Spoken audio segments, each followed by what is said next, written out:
नमस्कार साथियों, शुरू करते हैं आज का एक नया सेशन जो कि सी टेट का पेपर है। एसएसटी सब्जेक्ट से रिलेटेड क्वेश्चंस इसमें दिए हुए हैं, तो महत्वपूर्ण क्वेश्चंस हम यहाँ पर देखते हैं जो इस पेपर में आने की काफ़ी संभावना है। तो शुरू करते हैं साथियों। नगरीकरण से किन सामाजिक समस्याओं में वृद्धि हुई है? ठीक है, नगरीकरण से, ठीक है, वेश्यावृत्ति, गंदी बस्ती या बाल अपराध या उपरोक्त सभी। तो उपरोक्त सभी इसका राइट आंसर होगा। क्या कहते हैं? बढ़ते नगरीकरण के कारण वेश्यावृत्ति, गंदी बस्तियां और बाल अपराध जैसी सामाजिक समस्याओं में वृद्धि हो रही है। ठीक है, इस तरीके से इसका राइट आंसर होगा ये सभी। फिर नेक्स्ट क्वेश्चन दिया, निम्नलिखित में से कौन सा वेद आंशिक रूप से गद्यमय है? ठीक है, गद्यमय कौन सा है? ये तुम्हारा अथर्ववेद। ठीक है, अथर्ववेद की रचना अथर्वा ऋषि के द्वारा की गई थी। ठीक है, और यह आंशिक रूप से गद्यमय लिखित है। इसमें रोग निवारण, राजभक्ति, विवाह, प्रणय गीत, इस तरीके का अंधविश्वास आदि का वर्णन किया गया है। ठीक है, नेक्स्ट क्वेश्चन पर यहीं से देखते हैं। धर्मनिरपेक्षता से तात्पर्य है। धर्मनिरपेक्षता क्या होता है? राज्य का संबंध किसी धर्म से नहीं होना। ठीक है, ये इसी का अर्थ है धर्मनिरपेक्षता। राज्य का संबंध किसी भी धर्म से नहीं होना। ठीक है भाई, और ये 42वें संविधान संशोधन धर्मनिरपेक्ष समाजवादी, ये प्रस्तावना संविधान की प्रस्तावना में इन शब्दों का यूज किया गया। एकता और अखंडता शब्दों को संविधान के 42वें संशोधन 1976 द्वारा जोड़ा गया था। नेक्स्ट क्वेश्चन कहता है, मुगल शासन काल में भारत में व्यापार के लिए आने वाले प्रथम यूरोपियन कौन थे? तो प्रथम यूरोपियन थे पुर्तगाली। ठीक है, तो पुर्तगाली इसका राइट आंसर होगा। और 20 मई 1498 में वास्को डी गामा भारत के कौन से पश्चिमी तट पर, कालीकट पर पहुंचे थे? ठीक है, इस तरीके से यहाँ से ये क्वेश्चंस हो जाएंगे। फिर नेक्स्ट क्या है क्वेश्चन, निम्नलिखित में से कौन सा राजनीतिक शक्ति का मुख्य स्रोत है? राजनीतिक शक्ति का संविधान, जनता, संसद या संसद और राज्य विधानमंडल। तो इसका राइट आंसर होगा जनता। जनता राजनीतिक शक्ति का मुख्य स्रोत है और जनता में ही सभी राजनीतिक शक्तियां निहित है। ठीक है, क्योंकि जनता वोट करके इनको, राजनीतिक शक्तियों को इनको चुनती है। तो सतनाम, नेक्स्ट क्वेश्चन इधर दिया हुआ है। सतनाम, यहाँ से भौरम देव का मंदिर किस वंश के राजा के काल में निर्मित हुआ था? तो इसका राइट आंसर होगा तुम्हारा फणिनाग वंश। ठीक है भाई, और इधर से सतनाम पंथ के संस्थापक कौन थे? तो ये गुरु घासीराम थे, सतनाम पंथ। ठीक है, फिर नेक्स्ट क्वेश्चन हमारा क्या है, भारतीय संविधान के अनुसार लड़की लड़के की उम्र विवाह के समय कितनी होनी चाहिए? तो इसमें सीधा सा आंसर है, लड़की की 18 वर्ष होनी चाहिए और लड़के की 21 वर्ष। ठीक है, इस तरीके से इसका राइट आंसर हो जाएगा।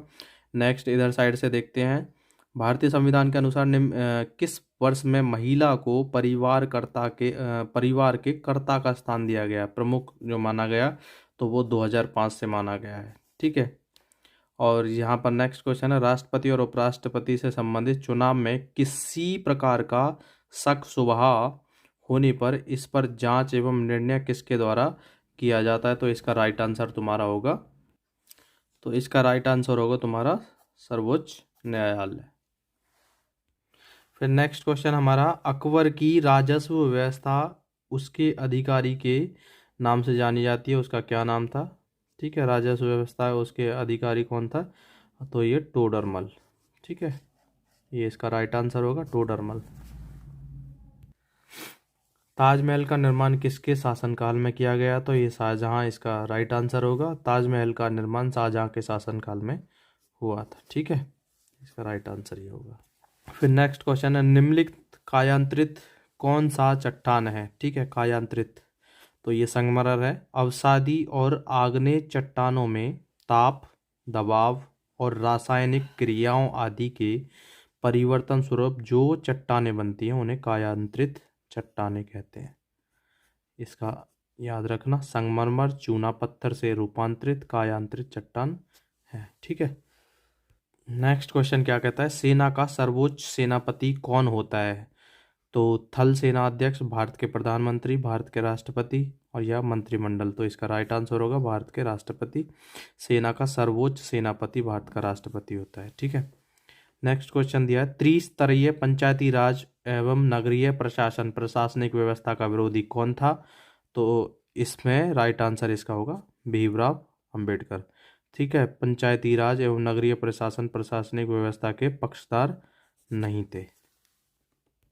नेक्स्ट क्वेश्चन क्या कहता है, निम्नलिखित में से कौन सा भक्ति संत कृष्ण का उपासक नहीं था? तो कृष्ण का उपासक कौन था, कौन नहीं था? रामानंद, इसका राइट आंसर हो जाएगा। फिर नेक्स्ट क्वेश्चन क्या दिया हुआ, लोहे एवं इस्पात उद्योग में प्रयुक्त होने वाला प्रमुख अयस्क कौन सा है? तो ये होता है तुम्हारा हेमेटाइट। हेमेटाइट लोहे और इस्पात उद्योग में प्रयुक्त होने वाला प्रमुख अयस्क होता है। ठीक है, नेक्स्ट दिया है, सन 1857 की क्रांति के समय गवर्नर जनरल कौन था? ठीक है, लॉर्ड कैनिंग। कौन था? Lord Canning. कब? 1857 की क्रांति के समय। फिर नेक्स्ट क्वेश्चन क्या दिया हुआ है, इस राज्य में बाल श्रमिक की आयु क्या है? तो बाल श्रमिक की आयु जो होती है वो 14 वर्ष में काउंट की जाती है। ठीक है, नेक्स्ट क्वेश्चन दिया है, किस मौलिक अधिकार को डॉक्टर बी आर अम्बेडकर ने संविधान का हृदय स्थल या आत्मा कहा है? तो इसका राइट आंसर होगा तुम्हारा संवैधानिक उपचारों का अधिकार। ठीक है, मौलिक अधिकार संवैधानिक उपचारों का अधिकार अनुच्छेद 32 को डॉक्टर भीमराव अंबेडकर ने संविधान का हृदय स्थल या आत्मा कहा है। इंपॉर्टेंट क्वेश्चन है ये जो अनुच्छेद 32 है, और ये जो हृदय और आत्मा का क्वेश्चन यहाँ से आता है, बहुत इंपॉर्टेंट क्वेश्चन है। फिर नेक्स्ट क्वेश्चन क्या कहता है, सती प्रथा व्यवस्था का सर्वप्रथम विरोध किसने किया था? तो सर्वप्रथम विरोध किया था किसने? अकबर ने।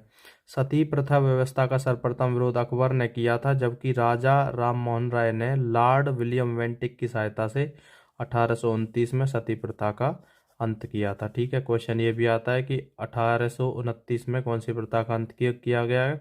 सती प्रथा का। सती प्रथा का अंत किसने किया? राजा राममोहन राय ने। किसकी सहायता से? लॉर्ड विलियम बेंटिक की सहायता से।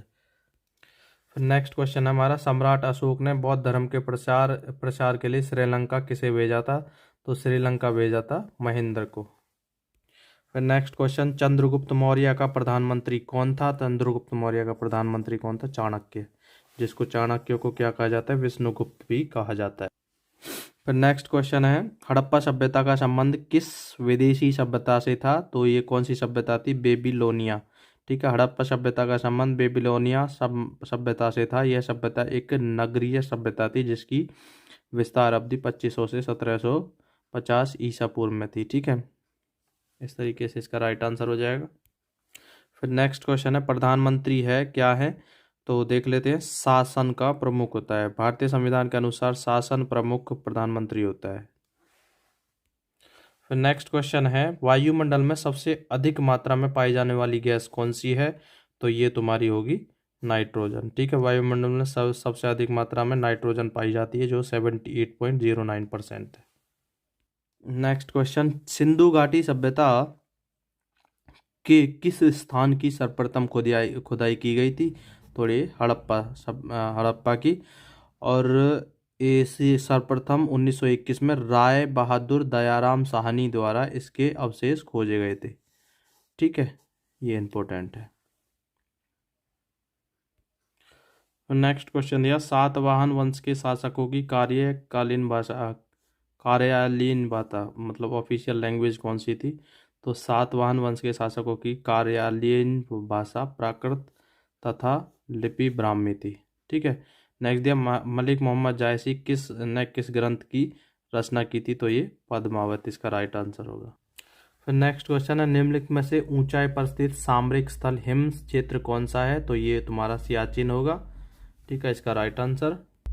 नेक्स्ट क्वेश्चन दिया, भारत में हरित क्रांति के तहत चावल बोया गया, सही राज्य चुने। तो चावल कहाँ बोया गया था? वो तमिलनाडु में बोया गया था हरित क्रांति के तहत। ठीक है, नेक्स्ट है, निम्नलिखित में से कौन सा शहर मौर्य साम्राज्य की राजधानी थी? तो मौर्य साम्राज्य की राजधानी कौन सी थी? पाटलिपुत्र। ठीक है, नेक्स्ट है, बहुउद्देशीय बांधों में भारत का सबसे लंबा बांध कौन सा है? तो ये हीराकुंड बांध तुम्हारा होगा। ठीक है, जो ओडिशा में महानदी पर है। नेक्स्ट क्वेश्चन दिया, भारत के कितने राज्यों से कर्क रेखा होकर गुजरती है? 8 राज्यों से होकर गुजरती है कर्क रेखा। ठीक है, गुजरात, राजस्थान, मध्य प्रदेश, छत्तीसगढ़, झारखंड, पश्चिम बंगाल, त्रिपुरा और मिजोरम, इन 8 राज्यों से गुजरती है। नेक्स्ट क्वेश्चन है, प्राचीन भारतीय इतिहास का महत्वपूर्ण साहित्यिक स्रोत क्या है? तो ये तुम्हारा संस्कृत साहित्य होगा। नेक्स्ट क्वेश्चन है, बाबर और राणा सांगा के बीच कौन सा युद्ध हुआ था? तो ये खानवा का युद्ध हुआ था जो 1527 में है। किसके? बाबर और राणा सांगा के बीच में हुआ था। नेक्स्ट क्वेश्चन है, राजाओं के पुत्र न होने की स्थिति में भारतीय राज्यों के अधिग्रहण की ब्रिटिश नीति क्या कहलाती थी? तो इसको कहते थे हड़प का सिद्धांत। ठीक है, जो अंग्रेजों ने हड़प की जो नीति चलाई हुई थी, सिद्धांत चलाया हुआ था। और हड़प की नीति का प्रतिपादन किसने? लॉर्ड डलहौजी ने किया था। ठीक है भाई। नेक्स्ट क्वेश्चन क्या कहता है, निम्नलिखित में से कौन सा मूल अधिकार नहीं है? तो मूल अधिकार कौन सा नहीं है? संपत्ति का अधिकार। संपत्ति का अधिकार अब मूल अधिकार नहीं है। ठीक है, पहले था ये, लेकिन अब नहीं है। वर्ष 1978 में 44वें संविधान संशोधन के अंतर्गत अब यह एक कानूनी अधिकार है। ठीक है, जो अनुच्छेद 300A में है। ठीक है, ठीक है भाई, 44वें संविधान संशोधन के द्वारा इसे कानूनी अधिकार बना दिया गया। नेक्स्ट मोस्ट इंपोर्टेंट क्वेश्चन ये, सूर्य की किन किरणों का अवशोषण ओजोन परत द्वारा किया जाता है? तो ये पराबैंगनी किरणें होती हैं जिनका अवशोषण कर लिया जाता है ओजोन परत के द्वारा। नेक्स्ट क्वेश्चन है, समुद्री भूकंपीय तरंग को क्या कहते हैं? तो समुद्र भूकंपीय तरंग को सुनामी कहा जाता है। किस स्थान पर 1857 के सिपाही विद्रोह की प्रथम घटना हुई थी? तो ये बैरकपुर में हुई थी। नेक्स्ट क्वेश्चन दिया, संसद का निर्माण होता है। तो संसद का निर्माण कहाँ से होता है? राष्ट्रपति, लोकसभा और राज्यसभा से। ठीक है, इंपॉर्टेंट क्वेश्चन है ये भी। नेक्स्ट क्वेश्चन है, सती प्रथा के विरुद्ध कानून बनाने वाले गवर्नर जनरल कौन थे? तो इनका सही आंसर होगा लॉर्ड विलियम वेंटिक। नेक्स्ट है, इंडिका का लेखक कौन है? ये पुस्तक है, तो इंडिका का लेखक कौन है? मेगास्थनीज।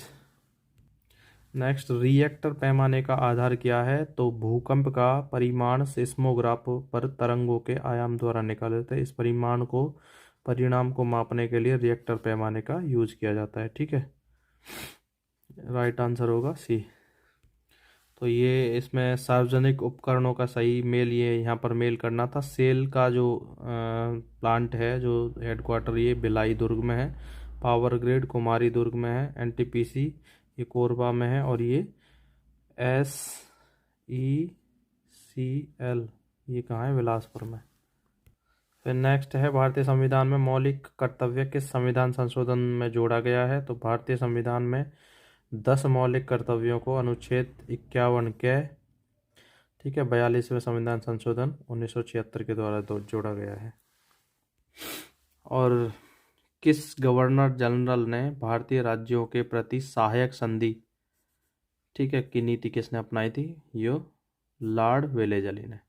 ठीक है साथियों, इसी तरीके से करते रहिए और चैनल को सब्सक्राइब करते रहिए और अपने साथियों के साथ में वीडियोस को शेयर करते रहिए और लाइक करते रहिए। ठीक है।